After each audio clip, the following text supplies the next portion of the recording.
All righty. Well, I come at this from a psychotherapist perspective. That's one of my perspectives. I work in end of life, grief and bereavement, and I use pretty much all these end of life experiences, which we call shared crossings. These, I'll say more about what shared crossings are, but they're spiritual experiences at the end of life, also known as in the medical community as end of life phenomena or transpersonal spiritual experiences at the end of life. There are so many different names for these experiences depending on the discipline you're studying and or your perspective. But the point being is that I found in my own life personally, but then professionally, these experiences open doorways to profound psychospiritual evolution. And that's what a lot of people come to me for psychotherapeutic work. It's really less about psychology and more about spiritual transformation and growth. So there's my professional background. I should also say I had two near-death experiences, one when I was 17 and the other when I was 30, very different types. First was a kind of a high-speed skiing accident, catapulted out of my body, went through a beautiful galaxy all the way to the light and pled to come back. And here I am. And then at 30 years old, that would be about 13 years after my first NDE, I had a very severe blood imbalance that left me in the ICU for a couple of days, intensive care unit for a couple of days, floating above my body for a few hours at least on the first night I was there, just completely without any identity, just an observing self, until the doctor came in and called out to me saying, "Mr. Peters, I want to talk to you." And at that point I realized, oh, that's me in that bed. So those are two experiences as well. I should also say I've been a hospice worker and had a number of the shared crossing experiences during that time.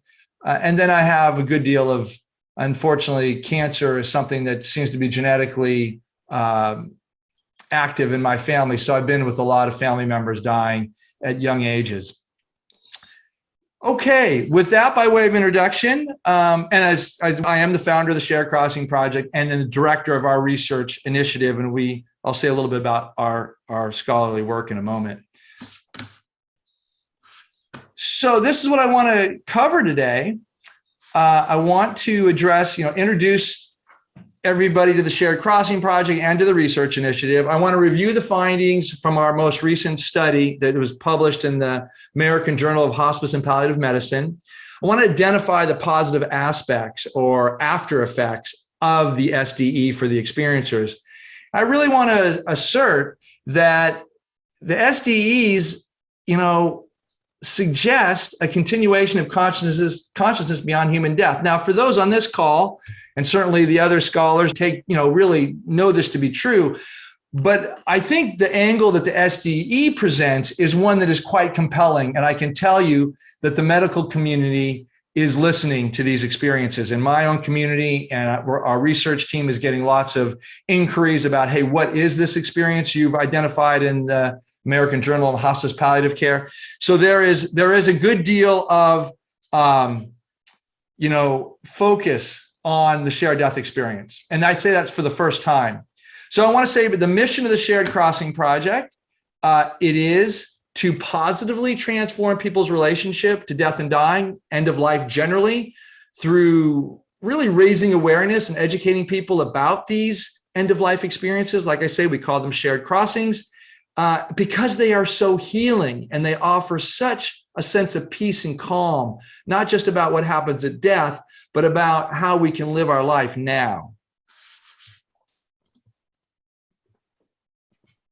Our Shared Crossing Research Initiative, this is the research arm of the Shared Crossing Project, and it is multidisciplinary.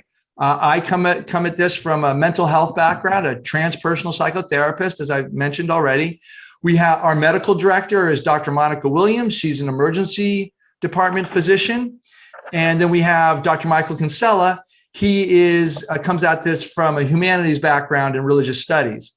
We study these phenomena called shared crossings, and I'll say more about those in a second. We are collecting and analyzing shared crossing accounts. We've been doing this now for about 5 years, and our focus is on the therapeutic benefits or just the positive after effects. And we really advocate for education about shared crossings. So a shared crossing. Here's the real short definition of this: an end-of-life phenomenon that suggests loving communication across the veil and ongoing contact with our departed loved ones. The primary features that we study here are, and you can see this is our spectrum of end-of-life experience. And I created this spectrum of end-of-life experiences as a clinician about 8 years ago. I was a researcher, and then I started getting all sorts of reports, end-of-life experiences.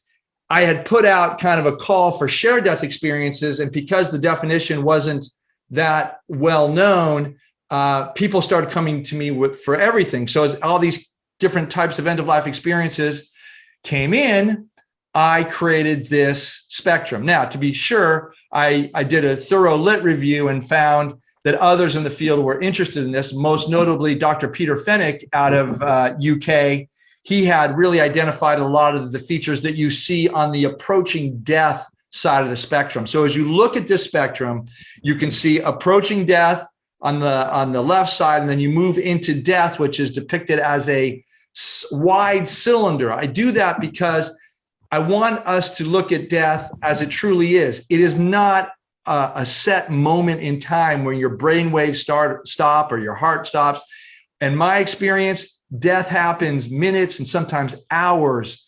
This titration of the soul, spirit, consciousness from this human life into the afterlife, back and forth for some period of time. And that graphic helps provide some insight into that. Then we have the experiences on the other side of death, the after death side. And you can see those phenomena as well. I'm only going to focus on the shared death experience today. That's what my book is about, At Heaven's Door. But I will say the other experience is on here. If you or anyone you know have these experiences, please reach out to me and my research team, because we want to hear your accounts. So just by way of kind of historical relevancy of the shared death experience, Frederick Myers, co-founder of the Society for Cyclical Research and primary author of the tome, Human Personality and Its Survival of Bodily Death. This was a graphic really early on in this book. And what you see here, if you can't see this, the lower horizontal axes there, you see 1 week at the very bottom, 1 week before moment of death. Moment of death is that line going vertically, and the highest line, almost like the mast of a sail. And then you see 1 year going out from the moment of death. Well, what this is a very illustrative graph or chart, because it shows where the highest frequency of what Myers and his team referred to as apparitions at death or apparitions around death. And that apex there is where the shared death experience lives. And so keep that in mind as we go forward. So what is a shared death experience? It's an experience where a loved one, caregiver, or bystander reports that they feel like they shared in the transition of a dying person's journey from this human existence into the afterlife. And they use the term afterlife, and they often refer to it as a glorious, loving, wondrous, mystical afterlife. Those are the adjectives we tend to hear. The dominant motif is journey. We hear this all the time. There is a movement that the shared death experiencer observes. The movement, quite just to be redundant, but it's illustrative, from their human life into the afterlife. And then the relationship appears to be central. There seems to be a bond between the person dying and the experiencer loved one. The features are very similar to the near-death experience, except in most cases, or at least some of the cases, the perspective is different. And I'll say a little bit more about how that works. So to be clear, that we've conducted a research study. It was from 2017 to 2020. There were 107 shared death experiencers deeply analyzed by my team. and there were 164 SDE accounts. Now, if you look at the data right away, you say, hey, wait a minute. That means a lot of people are having repeat SDEs, and that's absolutely true. About 41% of our SDE experiencers had more than one. And that's something to keep in mind as well when we think about how these experiences happen. And once again, to be clear, this is published in December 2021 in the American Journal of Hospice and Palliative Medicine. And another interesting comment about this is the review board, of course, is a peer-reviewed magazine or journal. They were thrilled to receive this study and said, they were almost giddy, saying, we know these experiences happen. We've heard about them anecdotally, but we've never received a study that was so robust in numbers and analysis. So that was really wonderful to receive such a warm welcome from this journal. So we'll start with the basics of the SDE. There are two main types. Bedside is what we call the first type. That means you're at the bedside of the dying. You're right there, present with them. There's also remote, not at the bedside. That means you're either down the hall, across town, or across the world. Space makes no difference in the SDE. In fact, probably the most profound finding from our research was that while Raymond Moody originally talked about the SDE in his book, Glimpses of Eternity, he did this based on letters that he received from people saying, hey, I didn't have a near-death experience. I mean, I had a near-death experience in terms of the way the NDE is defined, like the features and such, but I wasn't near death myself. I was at the bedside of my loved one dying, and this is what I had. So Raymond collected all those cases and wrote a book about it. But what we found in our research is that 64% of SDEs happen remotely, not at bedside. That's a spectacular finding, at least from, you can see how excited I am, because it really does go to support this aspect of non-local consciousness, which is something that I think all of us in end-of-life studies have been, trying to get the world to wake up to. There's another two subtypes here as well.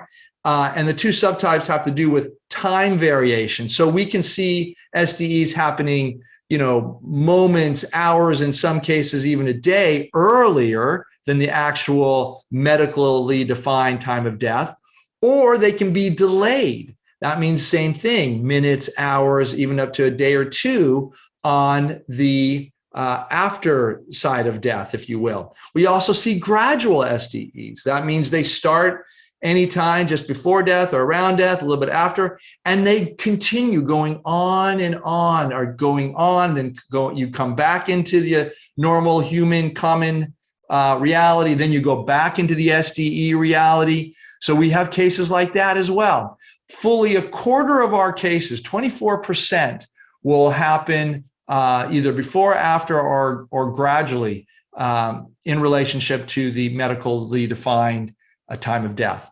We also have multi-person SDEs. That means more than one person will participate in the SDE, and they could have a similar experience, or they can have a similar and different experience, or they can have a completely different experience. And they can also be at bedside together, or they can be one can be bedside, one can be remote, or multiple variations of all of that. What we see here is that the SDE has a tremendous diversity of experiences available to it. This is one of the questions that I had looked at deeply as a clinician.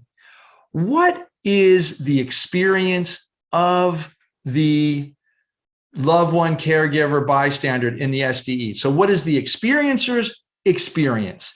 And I identified 4 modes of experiencing the SDE. The first one is remotely sensing a death. And I'm going to go into each one of these in more detail.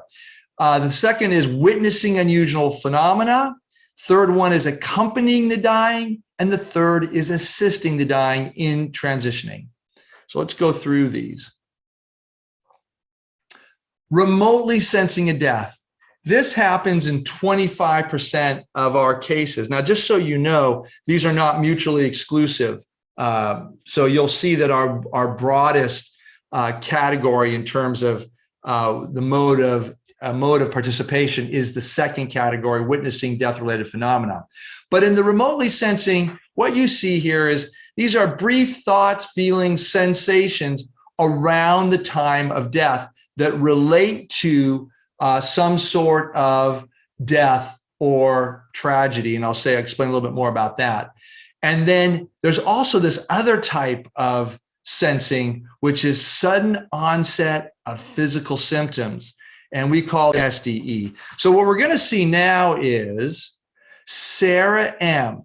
Now, Sarah M is going to be talking about an experience that happened when her niece, Layla, was dying of an accidental drug overdose. So an accidental drug overdose. And she'll explain a little bit about it. But Sarah is in California, actually in Santa Barbara, and her niece is on the East Coast. So listen to Sarah here.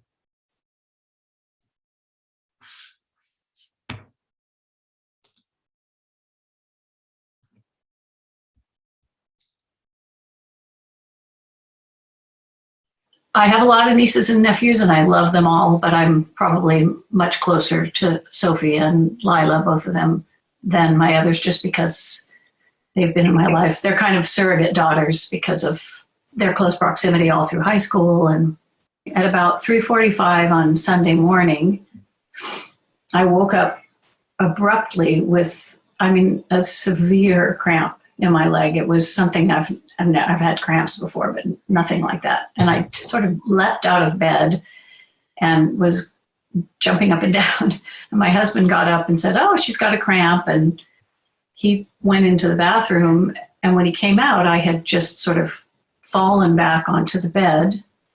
And apparently, this part I don't remember, I was stiff and like seizing. My eyes were rolling back in my head, and I was having what he would describe as a mild seizure.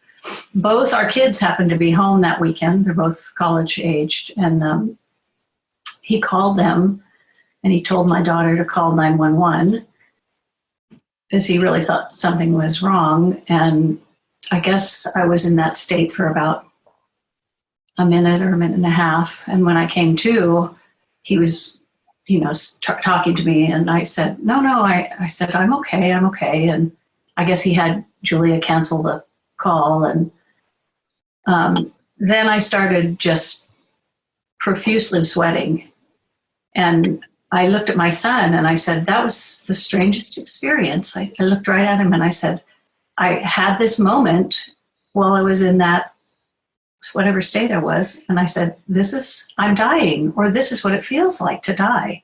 And then I got up and I went in the bathroom. And then for about 2 hours, I was violently ill, and it wasn't anything I'd eaten because I never get stomach. And we'd all had the same thing for dinner the night before. It was just, so my first thought in the morning was to call my sister because she's a nurse. And I called and I said, Shoshana, what do you think of this? And she was, racking her brains. And I don't know, you should go to the doctor. It could be heart related. She was thinking of all these things, but the combination of symptoms were odd. And 20 minutes later, my sister called me back and said that Lila had died. And it was just, pure shock. We all were in complete shock. And sometime between Friday night and Saturday, she got some fentanyl-laced heroin, and she snorted it. And it probably took her pretty instantly, as it is prone to do. But I think it was fairly soon that day that I started thinking, well, that is so, what else could that have been? And because of my feeling of that it was this is what it feels like to die, I think that I started processing that day that maybe I had a visit from Lila on some level, on some spiritual level. So that's a sympathetic SDE, and you can see how Sarah has these inclinations, thoughts that link her experience directly to Lila's overdose. Now, it helps on our research team that we have Dr. Monica Williams, who's an emergency department physician. And when she reviewed the case with us, she was like, well, Sarah's symptoms are identical to what we see with drug overdoses of this kind. So it seems like she was tapping into Lila. Now, we could even stretch this a little bit further, because now, having seen a few dozen of these cases, a lot of times the experiencer, Sarah didn't say this, but sometimes the experiencer will say, I felt like this person, the dying, was reaching out to me in some way, struggling, reaching out for support. Sarah doesn't say this, but we sometimes feel that bond between the transitioning and the experiencer, who's obviously surviving and healthy in mind and body. Okay, so let's move on here. So that was the first type of mode of participation that we've identified, sensing at a distance. Here's the second mode of participation for the experiencer: witnessing unusual phenomena. And these phenomena are usually linked to, well, really, they're just, if you look at these, they're kind of either near-death phenomena or something similar in the realm of apparitions. So when visions of the dying, we see 51% of the time; transcendent light, a quarter of the time; sensing strong energy, alterations time space; encounters with non-human entities; seeing the spirit leave the body. We're going to have a great case right now on video of spirit leaving body. Encounters with deceased loved ones. That's 13%, but that number is lower because our newer cases, for whatever reason, are bringing more of these. And then seeing heavenly realms, that too is low. So our next case is going to be with Sally.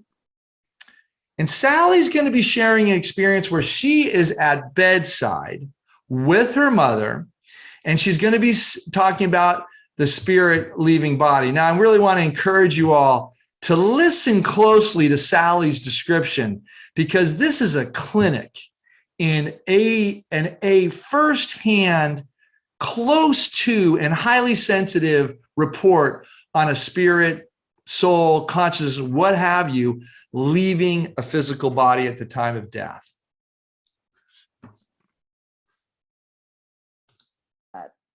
I saw this membranous type thing come away from the whole periphery of her body. And it was defined. It was definitely an edge.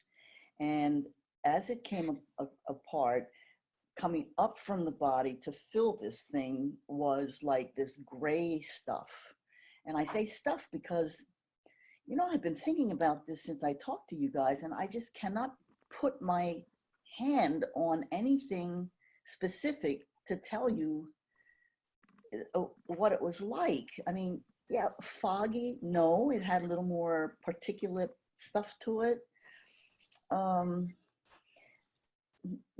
It was something in this form at this time, solid enough that it was still in a three-dimensional thing for me to see. So it moved, though. It congealed, and it slowly came together around her.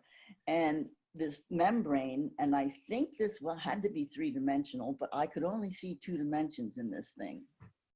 So this membrane opened like this and started going up towards the corner as a little bit, like a feather edge started going up of the grayish stuff, started going up with the tunnel. I called it a tunnel. I don't know if it was three-dimensional, but anyhow. And as it started to go up, the rest started to follow, more solid.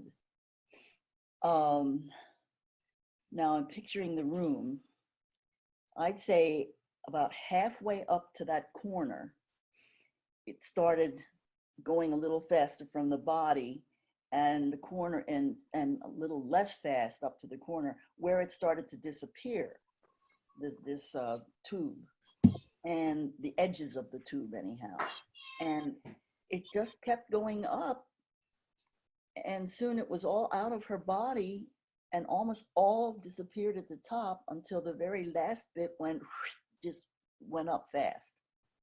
Once she's up in the corner there, I'm looking up there, just, I know she's up there.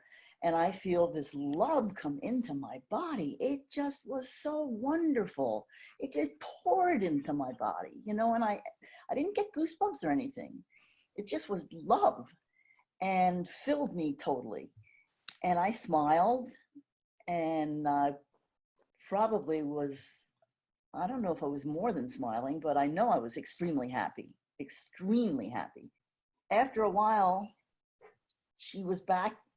I think she was looking at them. And then after a while, she came back to me and she sent me a message. It wasn't just the love that I felt before, it was different. It was like, oh, I am so full of joy. I'm so happy. This is her. And I felt that. I felt her. So really a beautiful account by Sally. She was so relieved to have the interview with us, as so many of our research participants are, because they feel like they get a lot of support and affirmation to share this most profound experience that doesn't get a lot of support in our culture. So here's, once again, you see the really beautiful, clear, exquisite description of the spirit, her mother's spirit leaving body, going to the top, hovering at the ceiling. We do see that. We do hear of these spirits leaving and then kind of hovering above. And not that they see them anymore, but they sense their departed loved one in the corner of the room, typically at the ceiling. And then there's a relationship, an interaction that takes place. And Sally defined it beautifully. Like, I love you. Thank you. I'm going now, but I want you to know I'm happy and I'm well. Wow, what a beautiful gift to be given to us as surviving loved ones in the human realm. So here's the third type, or of mode of participation: accompanying the dying. So occur out of body or in a visionary realm. Okay, so that means you are, if you're the experiencer, you are with the dying in some way. And you could be just out of body, or you could be in a visionary realm, like a heavenly realm is typically what we see. And you're progressing on the journey with the dying. Movement and ascension toward the light are typical reports we receive. The landscape or the environment is beautiful. It's heavenly, hyper alive. They also report receiving special types of knowledge and insight about the ultimate nature of reality. Basically, the sense that everything is one, light and love. All of the teachings that we kind of know from the metaphysical literature, if you will.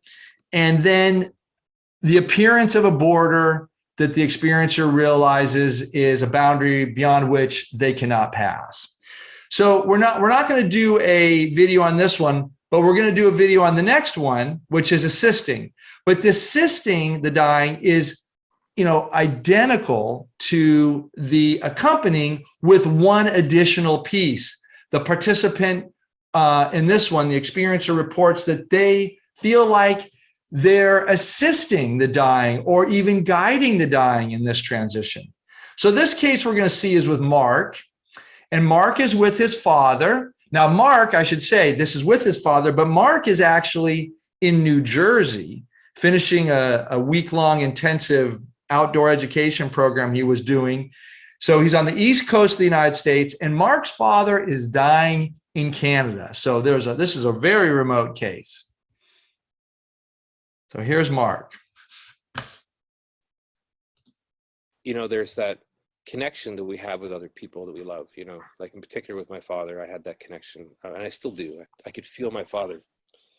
I was like, I need to check in on him, and so I send my spirit to the hospital where I knew he was. I remember going to him at his bedside and speaking to him and saying, Dad, it's like, why don't you just let go? mom's going to be all right. You know, all us kids are going to be all right. You know, you can go. Like, there's nothing holding you here anymore. And he looks at me. The puzzlement was in his face as he said, I don't know how. I knew right away, as soon as I was there with my dad, picked him up. And I started that meditation, you know, walking down this particular trail. And at a certain point, turn and step up these stairs and walking towards the light. So we're walking side by side. And I took him to the light. And as we got close, my father and my grandmother had a really, really close and beautiful and amazing, magical relationship.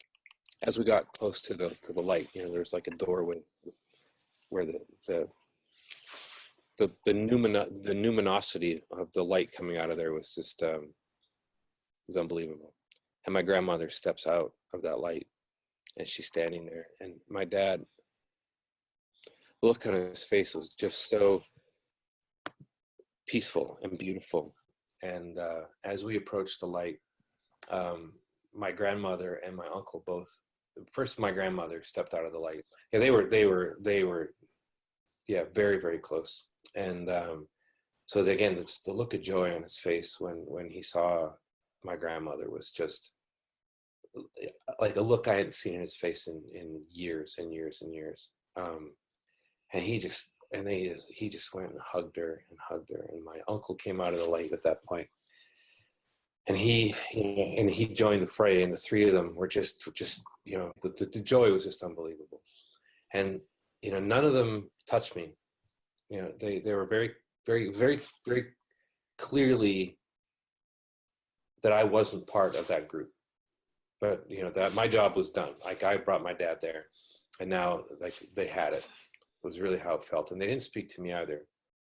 And then my dad, he just turns and looks at me, and it's just this huge smile on his face, and he just said, I didn't know that it was this easy. I woke the next morning, and the phone rang, and it was for me. And I answered the phone. I said, it was my brother. And he said, you know, Dad passed away. And I said, yeah, I know. So, you know, here you see that Mark is he's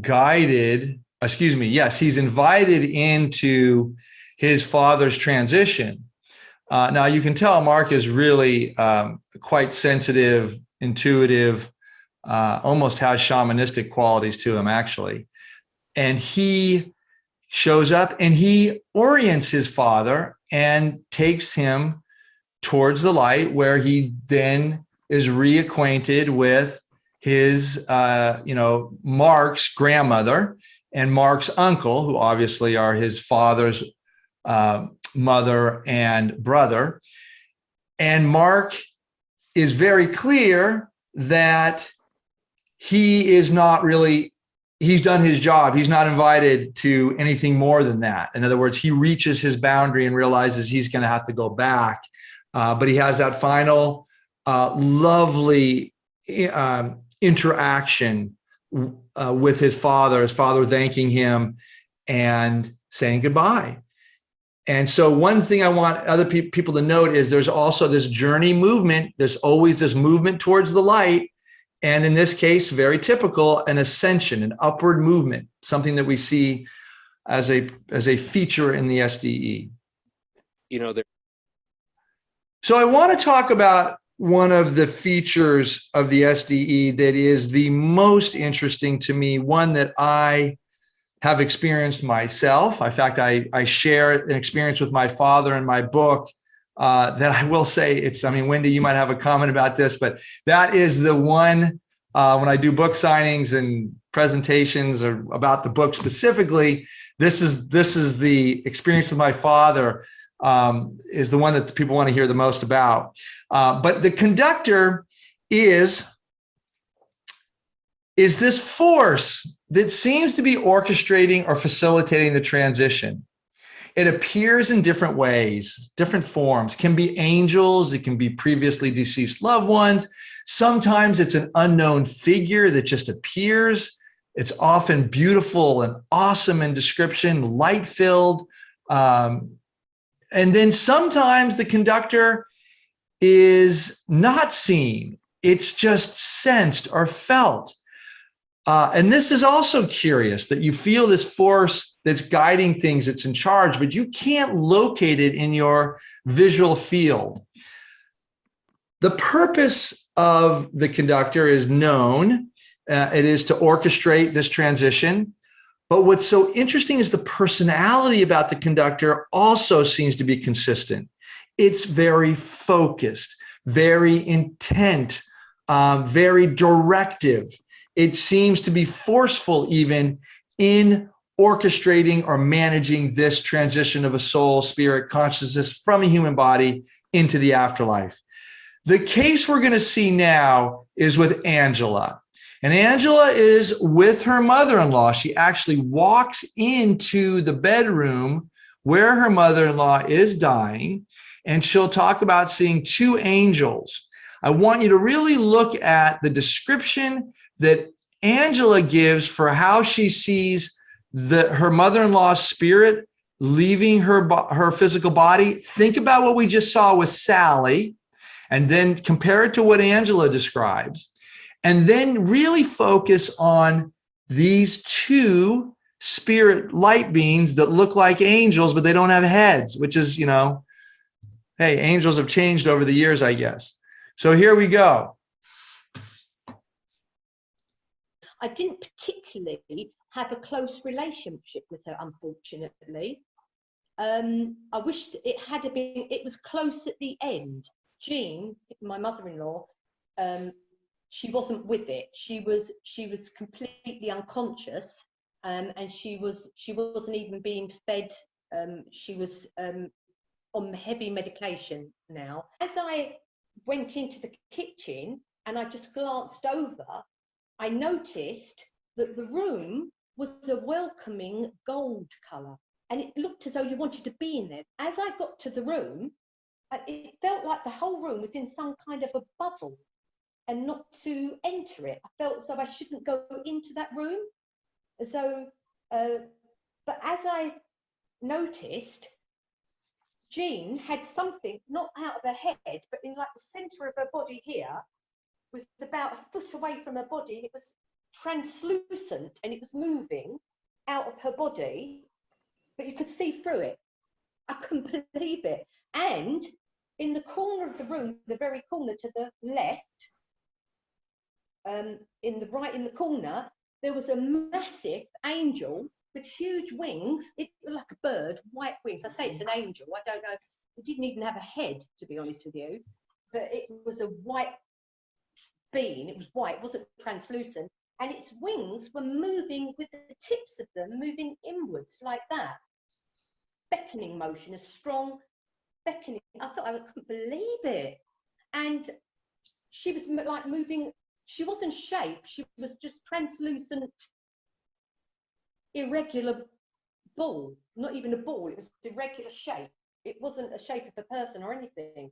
And it was moving up to this white being that was doing this movement. But there was another smaller one, the other side, doing the same movement. Exactly. And there was a very, very, very high-pitched tone. And it felt as though this was all included with the bubble that was in this whole room. This white being seemed to turn to me in quite a, I don't know how to put this, in quite a, it was telepathically, but it turned to me, it didn't even have a head, but it turned to me and it said to me, wait, wait. And this other little one, the other side, seemed to turn to it in a panicking kind of way, as if to say, what are we going to do now? And was doing it as well. They were going a bit faster and a bit of an urgency going on. So I said to Dorothy, she's definitely died. And with that, Dorothy come barging past me into the room. And as she got into the room, and she disappeared into the corner. So once again, Angela does an excellent job of describing a shared death experience. She's having the shared death experience. But once again, notice the similarities between what Sally, how Sally described the spirit leaving the body, and what Angela described. So it's very similar in terms of, where it leaving out of the middle of the body, or, the chest or the throat area. But it's a very similar kind of imagery of gradually departing the body, heading upwards, and then up into the corner of the room there. And then the two angels, once again, I refer to this angel, the lead angel there, the larger one, as the conductor, very directive. You kind of looking at Angela, or at least putting out saying, wait, creating the conditions to enable this facilitation of the soul, spirit, consciousness out of the human body and into the next dimension. And I even love the description of the hands or the wings coaxing the spirit, seemingly coaxing, its interpretation, the spirit out of the human body. Okay, let us move on here. That's the conductor. So let's look at the major SDE after effects. And, like I said, as a psychotherapist, this, all the phenomena is spectacular, but this is why I am compelled to carry out the mission of the Shared Crossing Project, because the healing benefits are so positive. So SDE experiencers believe the deceased loved ones are alive and well somewhere. And these are, by the way, these are self-reported, unsolicited responses. So these are minimum figures. So 67% believe their loved ones are alive and well in a benevolent afterlife. 87% are convinced of an afterlife. Grief reconciliation, that's the process of grieving itself. 69% have an improved or enhanced grief reconciliation. So what does that mean? That means that their grieving process is held with more understanding, a deeper sense that death is a natural part of life. And so this is not to say that they don't feel pain or sorrow or heartbreak at the loss of a loved one. That would not be very natural. But they seem to understand that grief is a natural part, or death is a natural part of life. And grief is the price we pay for loving deeply. The fourth element here, or after effect, is reduction in fear of death. This is 52%, and I am sure it's higher. We just didn't ask this question all the time, or we don't ask it directly, period. And then renewed purpose in life, that has to do with people returning feeling like they have a better understanding for the purpose, not just of a human life generally, but of their own specific purpose in life. So you'll see people come back and make rather significant life changes within the next year or two. But by that, I mean changing their profession or work, changing major relationships, living differently, more healthily, typically. So here are the remarkable findings from our studies. And I already mentioned the first one, about almost 2/3 of SDEs occur remotely. 64% engaged in a range of meditative activities. That means, mindfulness activities we use this very broadly. So prayer, meditation, yoga. Some people even talk about regular practices of walking in nature, or just sitting in silence of any kind. All these seem to correlate with SDE experiencers. 41% have more than one. And here's a really interesting statistic, which I love because it allows me to do more research on these end-of-life experiences generally. 79% reported other post-death shared crossing phenomena after their SDE, the most common one being post-death visions and visitations. So just to be really clear about what this means about the afterlife, or to say it more scientific terms, continuation of consciousness beyond human death. 3 main points here. The SDE validates the NDEs. Of course, the NDEs, I'll go into that in a second. These are the highlights, and I'll go into a little more detail. SDE experiencers see the deceased in a post-mortem existence, and remote SDEs occur in unsuspecting minds of experiencers. So let's just lay this out. So here are the common features you see in SDEs and NDEs. I've been through this already a bit, but encounters with spirit beings, transcendent light, life reviews, unusual energy, alterations, time, space, heavenly realms, sense of presences, tunnels, borders and boundaries in the spirit realm, profound peace, feelings of connectivity and unity experiences. Well, the near-death experience is, we know what that is. It's a brush with death, typically, although near-death experiences can also be induced with trauma as well. But the shared death experience occurs in caregivers, bystanders, loved ones who are actually not dying. SDEers are healthy in mind and body. So the SDE validates the NDE. They validate a very similar common phenomena in a sense that it identifies a common geography suggesting survival of consciousness beyond human death. So what I'm saying is SDEs and NDEs really reflect a similar, if not identical, afterlife space right after human death. That I'm not saying this is the entirety of the afterlife, because it is not, but it does mark that transition space between human death and the initial stages of the afterlife. The SDE occurs in physiologically normal brains, so the SDE cannot be dismissed as dying brain phenomena, which is often attributed to by the medical profession in the NDE experience, the kind of the fear-death experience. So the scientific medical view cannot account for these anomalies, the SDE or the NDE, and certainly the SDE really pushes it. SDE experiencers see the deceased in the afterlife. So experiencers see the dying in the afterlife. And this is what we see with Mark's case in particular. He saw his father alive and well, but he also saw his grandmother and uncle very much at peace, very alive and healthy, and serving as a welcoming party for his father. Well, these phenomena too suggest a continuation of consciousness beyond human death.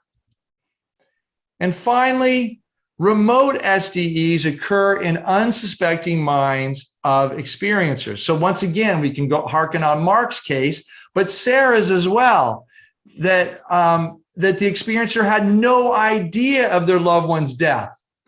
There was no stimuli for the experiencer to know that the loved one was dying. This contradicts the theory that consciousness arises from the brain in response to stimuli in the environment. This is the modern medical neurological explanation for all human experience. The SDE contradicts this, or provides cases that do not fit in this paradigm. And so it suggests survival of consciousness beyond human death, obviously implying as well non-local consciousness. Okay, the obvious, current medical science cannot account for consciousness, and continuation of consciousness beyond human death is supported by SDEs. Final comments here. We are just beginning to study SDEs. And I want to thank Raymond Moody for his initial research. Also, Dr. Peter Fenwick, he has a term, deathbed coincidences. He was really instrumental in kind of raising the awareness of this. And then at this point in time, I hope I'm going to invite other researchers to join us. But at this point in time, the Shared Crossing Research Initiative is the lead in this. And so we welcome other collaborators. The SDE remains largely a mystery, but the SDE is so worthy of further exploration and advocacy because of the positive after effects. All right, if you've had an SDE or a shared crossing experience, please reach out to our research team, sharedcrossing.com, or write us at info@sharedcrossing.com. We're easy to find on the internet. And you should also, if you're interested in resources, our website has a ton of resources there on SDEs and shared crossings, and our story library. Our story library has, that's not the story library. Our story library has about 8 or 9 firsthand accounts in addition to what you see here. In fact, none of these accounts I shared on this presentation are in our story library right now, but it's a great place to learn about SDEs. So for those of you who lead groups, you can refer, if you would, to our story library because you can see firsthand accounts of SDEs. We are inviting people to join us as interns. We're starting an intern program.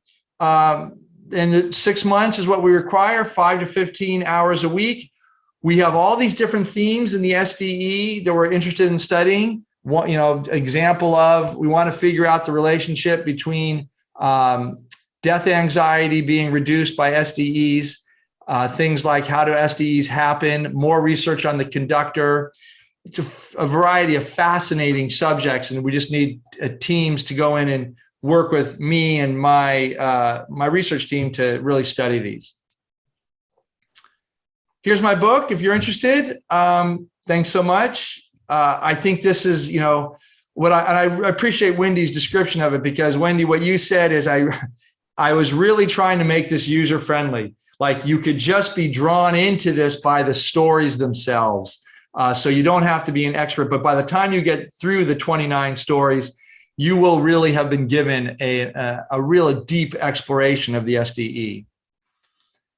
And if you want to learn more, I have a course that I'm starting on April 27th it's going to go into, we call it the transformational journey of life and death beyond life and love beyond death. This is the first online course ever taught on the SDE. It's the first course that's ever been taught that I'm aware of that's focusing on SDE. You're going to really get a sense for the deeper patterns, all of the after effects. It's probably going to show 30 plus videos in this course. And we'll be doing things like guided visualizations and all. So it's really going to be, it's going to be experiential too. So people will get an opportunity to meet each other. Sometimes people are, a lot of times people say, I want to meet more people who've had these experiences that are interested in them. And that's what the course is designed to do, to find a good, really create community around these. You do not have to have an SDE to participate. You just have to be interested. Okay, so I'm done.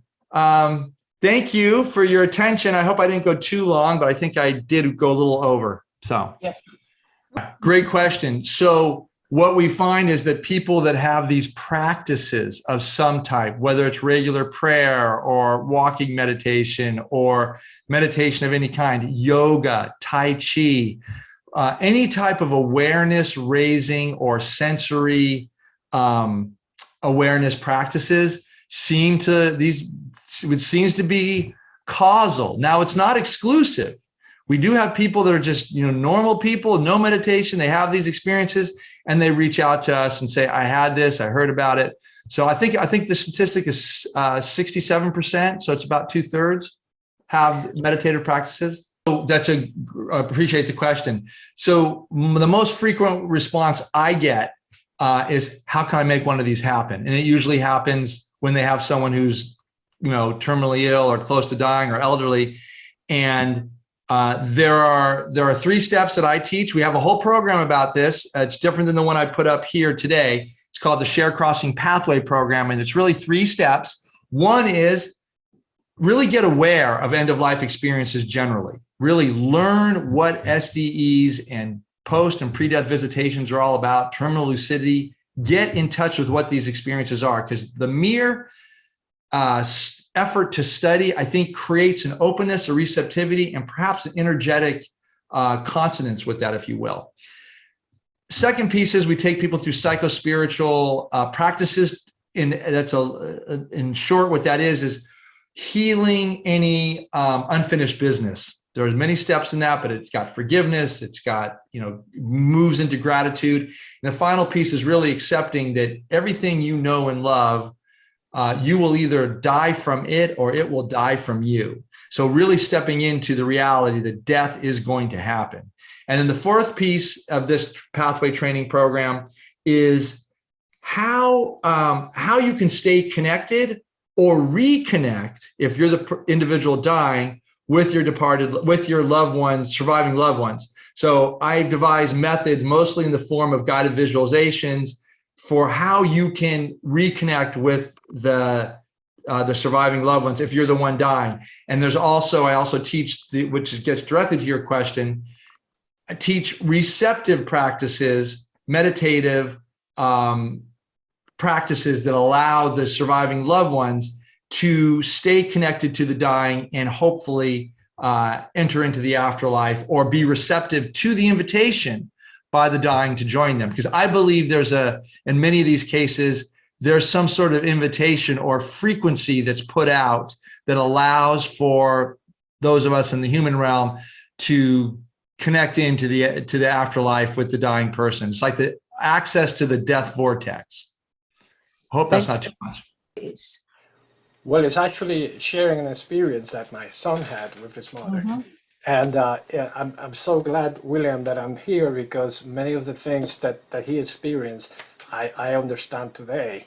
And I invited him to participate, but he's teaching yoga, which kind of goes along what you're saying, that he's a very experienced meditator and teacher of yoga. And he was the one that had the experience, not me. So he comes into the room, he grabs his mother's hand. I called him and said, you better come here, your mother is about to transition. So he comes in, grabs her hand, kneels in the floor, and stays that way for 45, 50 minutes. I had no idea what he was doing. I learned later. And he described what he saw. He saw her leaving the body, going up, ascension, very happy, very excited, dancing in the process.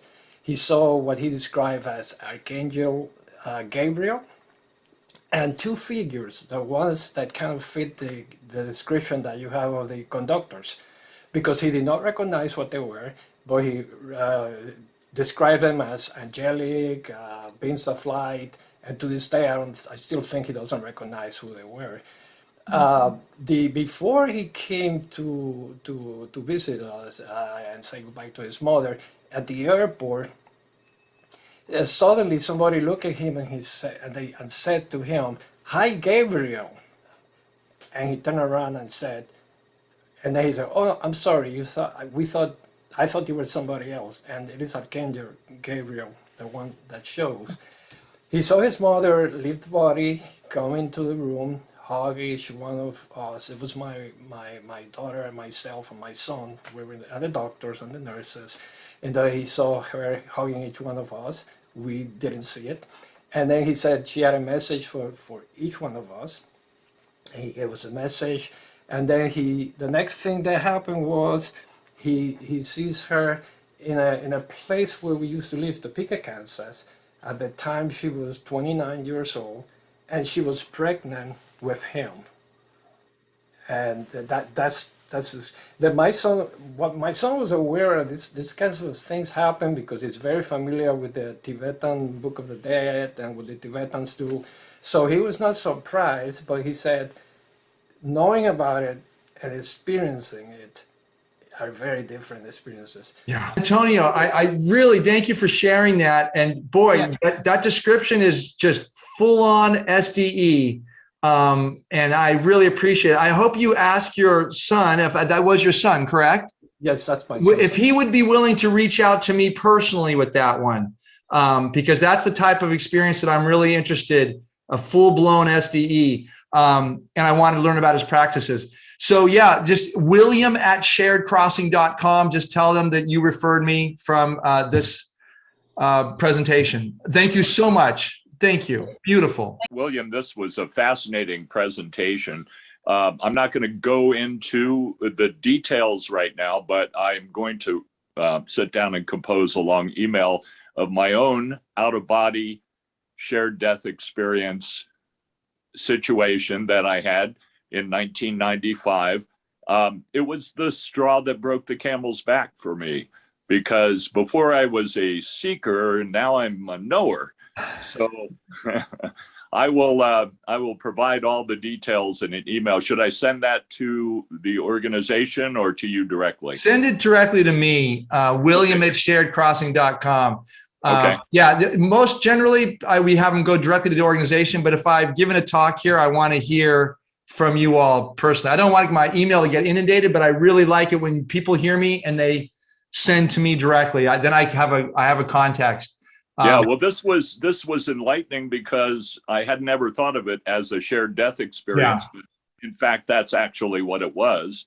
But it Yeah. also encompassed my own out-of-body experience. So, but thank you very much for the presentation. You're very welcome. And I love the word you used, this word knowing. This is what we hear all the time. There is no belief in an afterlife, no belief in the continuation of consciousness. Once you have an SDE, it's no belief. It's always knowing, knowing, knowing. And so thank you. When I hear that, I go, okay, I got it. Thank you. Good. Thank you, William. Loved your presentation. It was fascinating.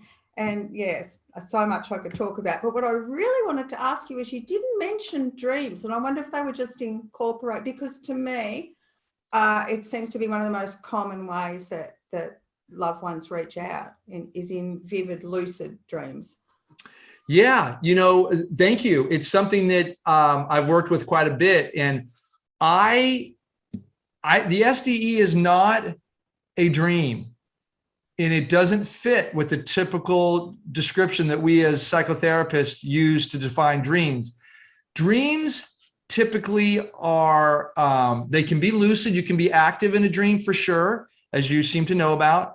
But usually the phenomena in the dream have some sort of disorganization, some sort of supernatural features to it. Something can be incongruent, can be fragmented. These experiences are more real than real. They rise above typical dream life. That's one of the questions that I use to assess is, hey, was this like a typical dream? And invariably say, no, this was not a typical dream. So keep in mind, some shared death experiences happen during your waking life, at bedside, just doing your life somewhere. A good number of them do happen at night, and people would say, I had a dream where I had an SDE, but when I back them into it, I say, well, were you sleeping and you had this experience? They go, oh yeah, I was sleeping. Was it a dream or was it a vision? Or was it some sort of, heightened connection that is more visionary? Invariably, they say the latter. So now Okay, I'm just talking. Yeah. So you're distinguishing between what becomes a visionary experience. Exactly. In an altered brain state. Exactly. You're distinguishing that from the word dream more than the experience. Okay. Yeah. Interested in that. Yeah, and I'm in a place in California where there's a lot of Jungian analysts and therapists, and they're all into dreams and everything. And I think it's great. I love dreams too. But even when you get to post-death visions and visitations, you can ask the same question. Was the appearance of your loved one, what was the quality of it? Was it like your typical dream life? And invariably say, no, it was clearer. The person was coming with a specific message for me. It was unitary. It did not move all over the place. It was a singular set of phenomena designed to deliver a message. Okay. I think we're talking about the same thing, but using a different terminology. We could be. I'll send you a dream I had that had incredible stuff in it. So yeah. Thank you. Yes, hi. I did have a dream vision experience after a natural disaster where I was felt like I was out in space, in the universe, in the darkness. And I saw a lot of souls that were lost and confused. And I would take one by the hand and I knew where the light was. I could see this circle of light. I would take them close to it. And when they saw where it was, I'd let them go the last little bit. And then I'd go back and get another soul and take them to the tunnel of light. And I did that repeatedly. And then I finally decided I couldn't do it anymore because if I went again, I would want to go through. So, so that one was with complete strangers. Yeah. So I was curious, do other people have it like that with complete strangers? Well, if you grew up in Brazil and you lived in a spiritist environment, you would be called a transport medium. But we don't have that. I don't think. I mean, I know that I am assuming most of the people. I don't know where you're from, Nancy, but spiritualism is in the United States, but spiritism is not very large here. But I happened to live a couple of years in Brazil, so I was very familiar with this. But I would say, and this is a great question. I mean, could we say, based on what you've shared, that you had a type of ongoing shared death experience where you were guiding, assisting people in this journey? I would say you were sharing in their transition. Now, what was the natural disaster that you, if you don't mind me asking, this happened after? It was years ago, there was a tsunami in Japan that destroyed a town and killed lots of people. Yeah. And I felt it emotionally first. I just felt all of a sudden found myself sobbing and sobbing and sobbing and didn't know why, had no idea why. And about an hour later, I turned on the TV and they were talking about the tsunami that had killed a lot of people. So I felt it first. And then that night I would call it a dream vision. It was very vivid. It felt totally real. Yeah. Okay. Boy, I can tell you, I haven't heard a lot of experiences that you're sharing. I have heard a number of them related to 9/11, related to the tsunamis that happened in Thailand and Asia. Other natural disasters. I heard one with Lockerbie, the plane going down. So I maybe have a dozen or so. So I want to affirm you. If you're not looking for affirmation, but I'm telling you, you've got that's. Do not doubt it. That's a real thing. And if we lived in a mediumistic culture, then you would be a transport medium, and they would say you have a gift. We want to work with you to help you help others who may be stuck in between the earth realm and the afterlife, the spirit realms. If you go that way, that's a whole cosmology, which I tend to think makes sense. But point being is, if you could, well, it's not a point being. Point being is, thank you for sharing. My request is, please send me, if you'd be so kind as to send me your account directly to me, because I want to review it. It's william@sharedcrossing.com. Yeah. Thank you, Nancy. Appreciate it. Thank you so much. Yeah. But I think I may have met a conductor, and I couldn't figure out what this figure was, if it was for me or for my brother. And it was a week before he died. I saw this figure in my dining room, and it was this figure just wrapped in an indigo cloak. And, it was a kind of a seeing. Anyway, I just felt this immediate knowing, not a concept I'd ever had. Oh, this is the angel of death, whatever that means. Just that came to me out of nowhere. And the figure just day by day became more filled out, and then started to move, like stood up, and then eventually turned around to face me. So I had this, it was like I was transitioned into accepting this figure. And then I had to get up early and I was saying to it, kind of like, what are you, I didn't know if this was here for me or for my brother, and who had advanced cancer. And I went to bed on a Saturday night. I had to get up very early in the morning. And I woke up with the physical feeling like I was physically being touched. Mm-hmm. This was the most convincing thing about it, was like, that was physical touch. And I opened my eyes, and she was at the end of my bed.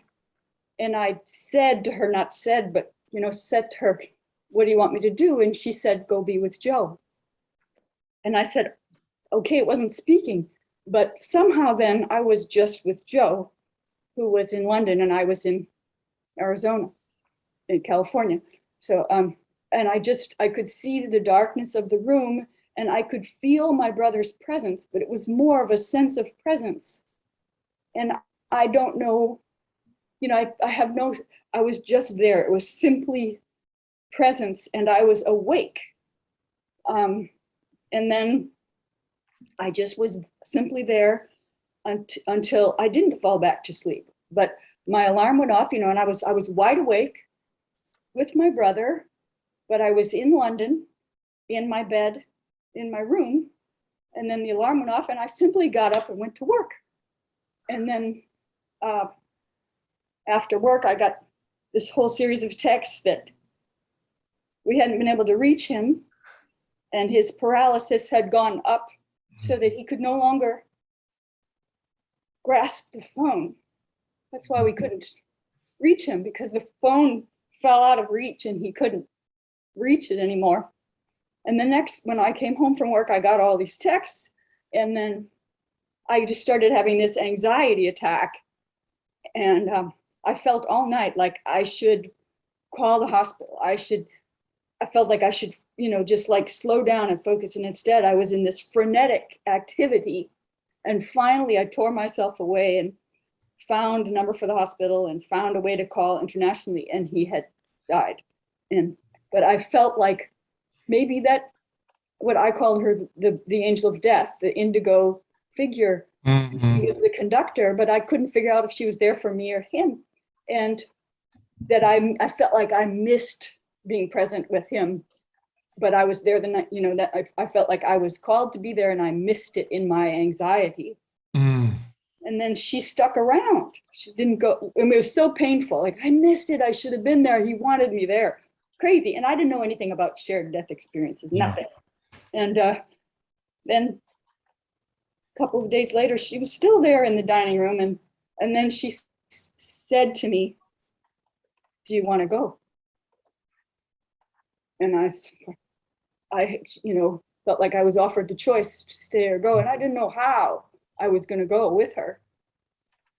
And I said, well, it's really appealing. And I said, no, I'm going to work on these couple of things, you know, I'd really like to do it.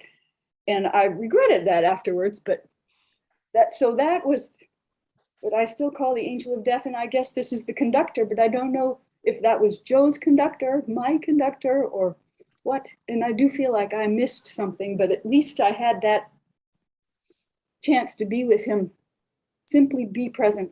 Yeah. Yeah. Okay. Well, thank you for sharing. And I'm sorry that sounded painful that you couldn't be there with Joe in a physically as you would have wished. But it does sound to me, I have to learn more about your situation. I'd invite you too to send me an account if you'd be willing to do that. And I would look it over, because one thing that I'm interested in is it possible that conductors is a role, and the role of the conductor serves not just one person, but maybe, you know, family clans, if you will. So your question is an honest question, and one that I've tried to gain more insight into through our research is, does the conductor have a group of incarnated human souls that it's working with? And it would be certainly easier if it was working with families, perhaps. A complete interpretation, conjecture, nothing to find that. I don't have enough cases to prove that, but I wonder about that. But that one case we saw with Angela, where there are two angelic conductors. One is conducting, and it seems like that baby angel is being trained, is an apprentice to the bigger conductor. And this is what it seems like. And I have other cases like that too. So it seems like the conductor is a highly skilled role of some type. And want to learn more about it. So Anne, thank you for sharing, being so vulnerable with me in your group. I'd like to hear more if you're willing to share. Thank you so much. Well, thank you so much. And, you know, like I said, like just the flyers and things like that. And I also have a lot of free events we do. So join our community, get on our newsletter list, find out what's going around, start groups. If you have groups, I'm happy to present at them. Similarly, do Q&As. If you're doing a book reading, I'll drop in and answer questions about the book. I really want to make myself available. This is my life's purpose. It's absolutely clear. So I pour myself into it and feel great when people like you all appreciate it.